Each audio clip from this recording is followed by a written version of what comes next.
Депрессия оған өте жеңіл қарайды. Депрессия деген не? Оның салдары, себептері және түрлері. Депрессия деген психикалық ауытқу және үнемі көңіл-күйіңіздің болмауы, көңіл-күйіңіздің түсуі, іс-қимылдарда кедергілер бар, ойдың бұзылуы, әлсіздік, жабылып қалу, немқұрайлық, сылбырлық, жылауықтық, ұйқының бұзылуы, аппетиттің бұзылуы, және бұл жас мөлшерге қарамайды. Жанұяңыз бар ма, жұмысыңыз бар ма, қарамайды. Үнемі шаршаңқы күйде жүресіз, ештеңе қызықпайсыз, ештеңе жасағыңыз келмейді. Және адамдармен қарым-қатынасты үзесіз, ешкіммен сөйлескіңіз келмейді. Осындай салдары, осындай себептері, түрлерді сізде анықталған болса, 2 апта бойына қайталанып тұрған болса, сізде депрессия бар деген сөз. Көп адамдар өзіне депрессия бар ма, жоқ па, оны білмей жүре береді. Сондықтан да анықтау маңызды. Ол үшін психологқа, психотерапевтке, психиатрға бару маңызды. Депрессияның 5 түрі болады: эндогенді, экзогенді, яғни психогенді және реактивті болып бөлінеді. Невроздық депрессия, маскалық депрессия және босанғаннан кейінгі депрессия. Мысалға, сіздің өміріңізде бір қиындықтар болды, сіз стресс алып қалдыңыз, ол созылмалы стресске апарады, оның арты депрессияға созылады.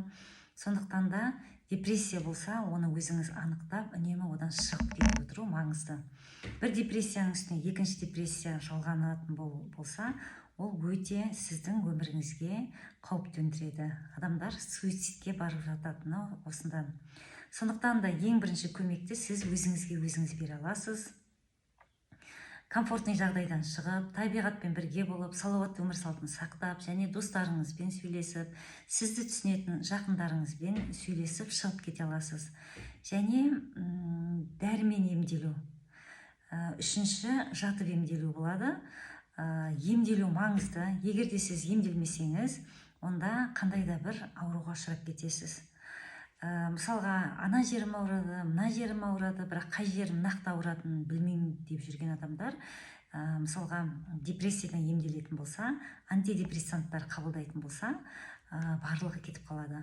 Сондықтан да көп аурулардың алдын алу үшін, аурулар болмау үшін, мысалға, сізде депрессия болуы мүмкін. Соны емдеп тұру маңызды. Және депрессия, мысалға, сіздің жақындарыңызда болатын болса, онымен ашылып сөйлесу керек, варианттарын, түрлерін айтып көру керек, қалай шығуға болады, және оны аямау керек. Егер де аясаңыз, ол адам мен ештеңеге жарамсызбын деп, ол ары қарай асқынып кетуі мүмкін. Сондықтан да депрессияны анықтау, оны күресу, емделу, болдырмау маңызды. Сондықтан да сіз өздеріңізден анықтаңыздар, мамандарға барыңыздар және депрессияны болдырмау үшін барлығын жасаңыздар дегім келеді. Және депрессияның бір сондай жасырын, маскалық түрлері де болады. Адам жарқырап, жадырап жүруі де мүмкін. Жадырап, жарқырап жүреді, бірақ та бір мінездерінің бірден ауытқуы, міне осындайдан байқалады. Сондықтан да сақ болыңыздар, депрессияға түспеңіздер, депрессиядан, стресстен үнемі тез бірден шығып кетіп отырыңыздар.